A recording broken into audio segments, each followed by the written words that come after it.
ఈ ప్రభుత్వానికి నేను ఒకటే అడుగుతున్నాను అధ్యక్ష, ఈ ప్రభుత్వానికి అసలు ఈ ప్రభుత్వ పాఠశాలలో మౌలిక సదుపాయాలు కల్పించాలన్న ఆలోచన ఉందా లేదా, పెండింగ్ లో ఉన్న సెకండ్ ఫేజ్ కంప్లీట్ చేస్తారా లేదా అని నేను సూటిగా అడుగుతున్నాను అధ్యక్ష. దాదాపు 90% అబౌవ్ స్కూల్స్ అన్ని కూడా కంప్లీట్ అయినాయి నాడు నేడులో. కేవలం కిటికీలు ఎలక్ట్రిసిటీ ఉండేటటువంటి వాటికి డబ్బులు కూడా ఉన్నాయి అధ్యక్ష. 2 లక్షలు 3 లక్షలు హెడ్ మాస్టర్ దగ్గర డబ్బులు ఉన్నాయి. ప్రభుత్వం ఆదేశిస్తే డెఫినెట్ గా అది ఖర్చు పెట్టుకొని బాగు చేస్తామనేటటువంటి ఉద్దేశం వాళ్ళకు ఉంది.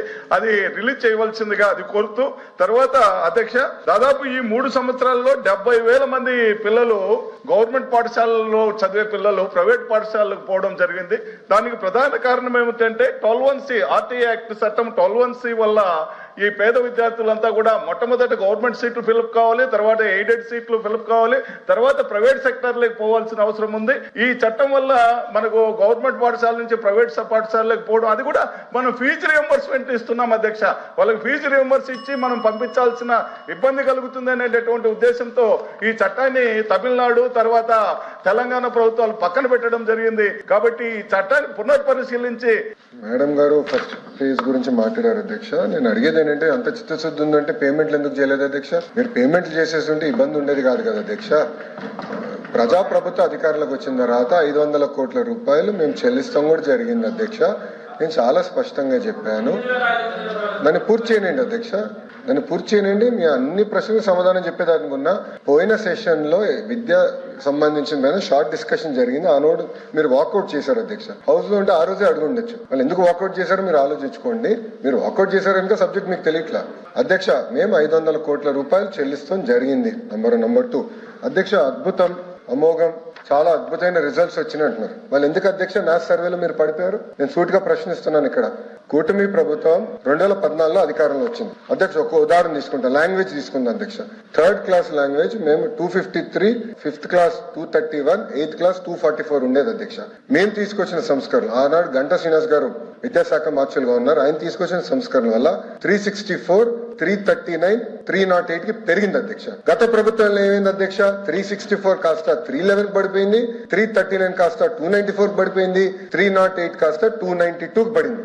మ్యాథ్స్ సర్వే అధ్యక్ష హౌస్ రికార్డ్స్ లో నేను పెడతాను అధ్యక్ష. గౌరవ సభ్యులు దయచేసి ఇది సర్క్యులేట్ చేయండి అధ్యక్ష, ఎందుకంటే ఇది మనం డిస్కస్ చేయాలి అధ్యక్ష. లెర్నింగ్ అవుట్కమ్స్ అనేది చాలా చాలా ఇంపార్టెంట్ అధ్యక్ష. మా ప్రభుత్వ లక్ష్యం ఒకటే, లెర్నింగ్ అవుట్కమ్స్ పైన కూడా శ్రద్ధ పెట్టాలనేది ఒక బాధ్యతగా మేము తీసుకుంటున్నాం అధ్యక్ష. అధ్యక్ష విచిత్రం ఏంటంటే ఎఫ్ఎల్ఎన్ చూస్తే అధ్యక్ష 84.3% క్లాస్ 3 పిల్లలు, 62.5% క్లాస్ 5 పిల్లలు, 47% క్లాస్ 8 పిల్లలు అధ్యక్ష సెకండ్ క్లాస్ టెక్స్ట్ బుక్స్ చదవలేకపోతున్నారు అధ్యక్ష. It is a fact. Second class text books చదవలేకపోతున్నారు. అందుకే ఏఐ టూల్ వాడి గ్యారంటీడ్ ఎఫ్ఎల్ఎన్ బేస్డ్ ట్రైనింగ్ చేయాలి. ఎక్కడైతే ఫోకస్ గా ఏ సబ్జెక్ట్ లో వీక్ ఉన్నారో దానికి ఇంటర్వెన్షన్ చేయాలనే లక్ష్యంతో వెళ్తున్నాం అధ్యక్ష. గౌరవ సభ్యులు ఇప్పుడే ఒక ప్రశ్న అడిగారు అధ్యక్ష. ఆర్టీఈ గురించి గౌరవ సభ్యులు ఒక ప్రశ్న అడిగారు అధ్యక్ష.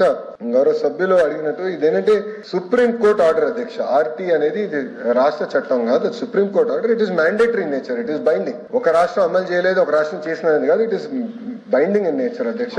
మాకు అవకాశం లేదు. నేను బలంగా నమ్మేది అధ్యక్ష, మేము పంపించామనేది కాదు, పోటీ పడతాం. ప్రభుత్వ పాఠశాలలు ప్రైవేట్ పాఠశాలలతో పోటీ పడాలి. పోటీ పడాలంటే ఇన్ఫ్రాస్ట్రక్చర్ తీసుకురావాలి, ఉపాధ్యాయులు నియమించాలి, 1 క్లాస్ 1 టీచర్ తీసుకురావాలి, లెర్నింగ్ అవుట్కమ్స్ లో మెరుగుపరచాలి.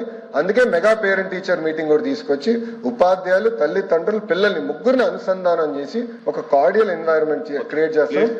ప్రతి మెగా పేరెంట్ టీచర్ మీటింగ్ కూడా గౌరవ ముఖ్యమంత్రి గారే స్వయంగా హాజరవుతున్నారు, గౌరవ ఉప ముఖ్యమంత్రి గారు కూడా హాజరవుతున్నారు. అది మాకున్న ఫోకస్ శ్రద్ధ, ప్రభుత్వ విద్య పైన మాకున్న ఫోకస్ శ్రద్ధని దయచేసి గౌరవ సభ్యులు నేను తెలియజేస్తున్నాను.